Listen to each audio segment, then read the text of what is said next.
Saudara-saudariku yang terkasih, kita semua dipanggil untuk menjadi saksi-saksinya, dan kita harus waspada, kita harus selalu menjalin relasi yang kuat dan intim dengan Tuhan kita, agar kita dijauhkan dari segala gangguan, godaan-godaan kita untuk semakin jauh dengan Tuhan.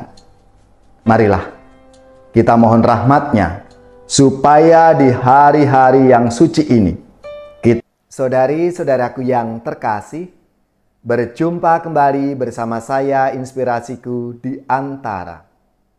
Renungan harian Rabu 16 April dalam Pekan Suci.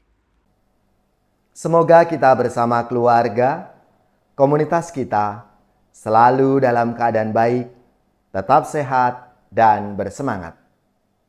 Marilah kita mengawali renungan kita hari ini dengan tanda kemenangan Kristus. Dalam nama Bapa dan Putra dan Roh Kudus. Amin.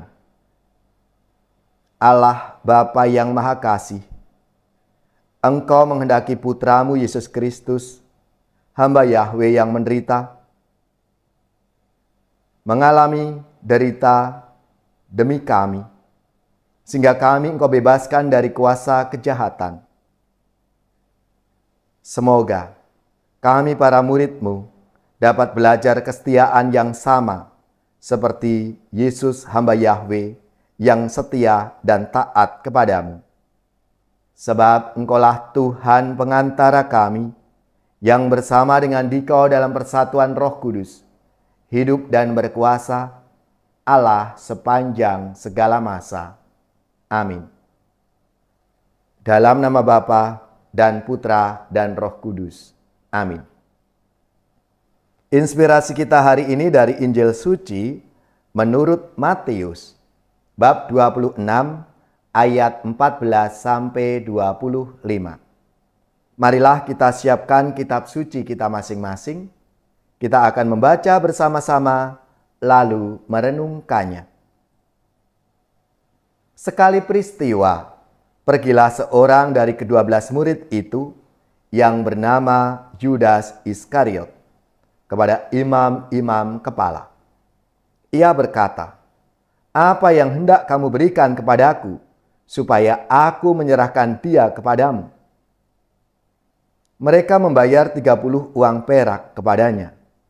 Dan mulai saat itu, Yudas mencari kesempatan yang baik untuk menyerahkan Yesus. Pada hari pertama dari hari raya roti tak beragi, datanglah murid-murid Yesus kepadanya dan berkata, "Di manakah engkau kehendaki kami mempersiapkan perjamuan Paskah bagimu?" Jawab Yesus, "Pergilah ke kota kepada si Anu dan katakan kepadanya, beginilah pesan guru. Waktuku hampir tiba. Di dalam rumahmu lah aku akan merayakan Paskah bersama dengan murid-muridku." Lalu murid-murid melakukan seperti apa yang ditugaskan Yesus kepada mereka dan mempersiapkan Paskah. Setelah hari malam, Yesus duduk makan bersama dengan ke-12 murid itu. Dan ketika mereka sedang makan, ia berkata, "Aku berkata kepadamu, sesungguhnya seorang dari antara kamu akan menyerahkan aku." Dan dengan hati yang sangat sedih, berkatalah mereka seorang demi seorang kepadanya, "Bukan aku ya Tuhan?" Yesus menjawab, "Dia yang bersama-sama dengan aku mencelupkan tangannya ke dalam pinggan ini, dialah yang akan menyerahkan aku. Anak manusia memang akan pergi sesuai dengan yang ada tertulis tentang dia. Tetapi celakalah orang yang olehnya anak manusia itu diserahkan. Adalah lebih baik bagi orang itu sekiranya ia tidak dilahirkan." Yudas yang hendak menyerahkan Yesus itu menyahut, "Bukan aku ya Rabi?" Kata Yesus kepadanya, "Engkau telah mengatakannya." Demikianlah sabda Tuhan. Terpujilah Kristus.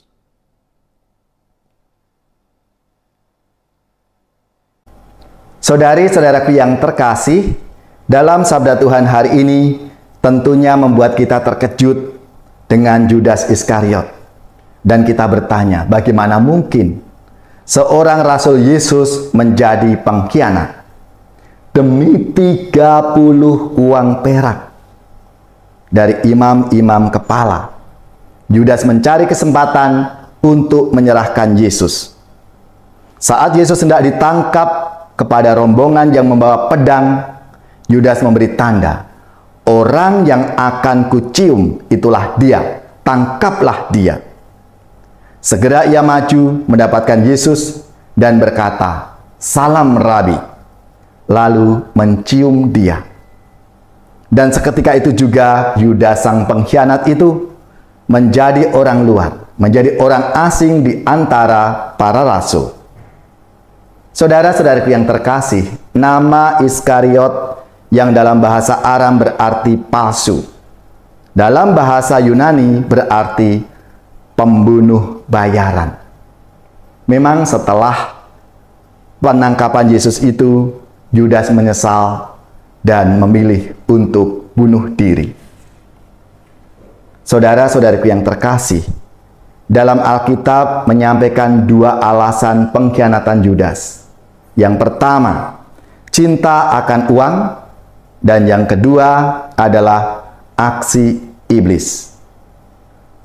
Yudas menggunakan Yesus untuk mendapatkan uang. Demikian pula dalam perjalanan sejarah gereja. Atas nama agama, orang memalsukan ajaran Yesus, orang membenci, mengusir, menyerang umat Kristiani. Bahkan orang yang sebelumnya Kristiani kemudian menjadi murtad dan atas nama agama memfitnah Kristianitas. Demi politik dan kekuasaan, para politisi mengutip ayat-ayat kitab suci secara keliru untuk membenarkan argumentasinya.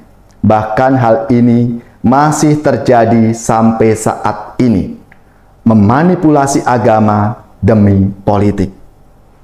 Saudara-saudariku yang terkasih, tentunya kita semuanya ingat Deklarasi Abu Dhabi 4 Februari 2019 oleh Paus Fransiskus dan Imam Besar Asyar Ahmad Al-Tayyib yang mengatakan bahwa mereka menyerukan kepada semua pihak untuk berhenti menggunakan agama untuk menghasut orang kepada kebencian, kekerasan, ekstremisme, fanatisme, buta, dan untuk menahan diri dari menggunakan nama Allah itu untuk membenarkan tindakan pembunuhan, terorisme, dan penindasan. Rupanya, iman Kristiani semakin kuat dan matang melalui kebencian orang, fitnah, pengusiran, dan pembunuhan. Darah para martir telah menjadi saksi untuk semuanya ini. Saudara-saudariku yang terkasih, kita semua dipanggil untuk menjadi saksi-saksinya, dan kita harus waspada, kita harus selalu menjalin relasi yang kuat dan intim dengan Tuhan kita, agar kita dijauhkan dari segala gangguan, godaan-godaan kita untuk semakin jauh dengan Tuhan. Marilah kita mohon rahmat-Nya, supaya di hari-hari yang suci ini, kita semakin menghayati iman kita kepada Tuhan kita Yesus Kristus, yang merelakan hidupnya, yang menyerahkan hidupnya untuk kita semua, karena kasih-Nya yang begitu besar kepada kita, umat manusia.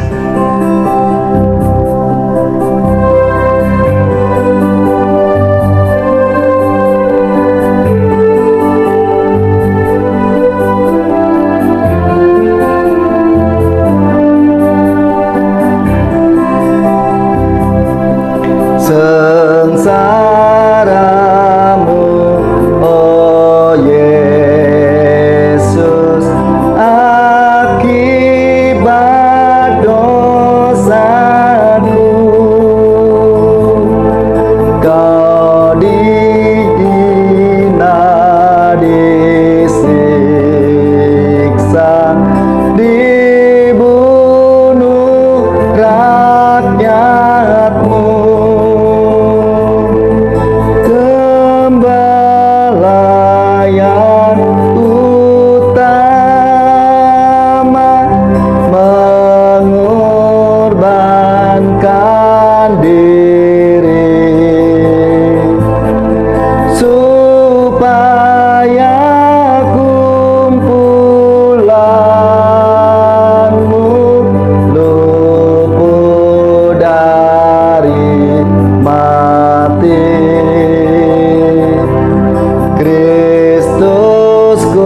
Saudari-saudaraku yang terkasih, marilah kita siapkan hati kita untuk menerima berkat Tuhan. Semoga saudara-saudari sekalian, keluarga-keluarga, komunitas kita, orang-orang yang kita doakan, mereka yang sakit, yang menderita, seluruh tugas, belajar, pekerjaan, usaha serta karya pelayanan kita, dibimbing, dilindungi, dan diberkati oleh Allah yang Maha Kuasa, Bapa dan Putra dan Roh Kudus. Amin.